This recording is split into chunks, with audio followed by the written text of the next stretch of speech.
تو چلتے ہیں اپنے آج کے موضوع یعنی خواب میں قیامت کو دیکھنے کے حوالے سے۔ اگر کوئی شخص دیکھے کہ قیامت یقین اور صادق کے ساتھ قائم ہے، دلیل ہے کہ حق تعالیٰ اس ملک والوں پر رحمت کرے گا، اور اگر اس ملک کا بادشاہ ظالم ہے، دلیل ہے کہ ان پر بلا اور آفت آئے گی، اور اگر مظلوم ہے تو ان کو ظالموں پر فتح ہوگی۔ اگر کوئی خواب میں دیکھے کہ اہل ملک حق کے تعالیٰ کے آگے کھڑے ہیں، دلیل ہے کہ ان پر حق کے تعالیٰ کا قہر و غصہ ہوگا۔ حضرت ابراہیم کرامانی رحمۃ اللہ علیہ نے فرمایا، اگر دیکھے کہ قیامت قائم ہے، دلیل ہے کہ مظلوم ظالم پر قابو پائے گا،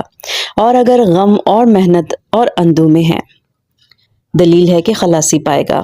اگر دیکھے کہ کوئی علامت قیامت کی علامتوں میں سے ظاہر ہوئی ہے، جیسا کہ آفتاب مغرب سے نکلا ہے، یا دجال ملعون یا یاجوج ماجوج ظاہر ہوئے ہیں، اس کی تعویل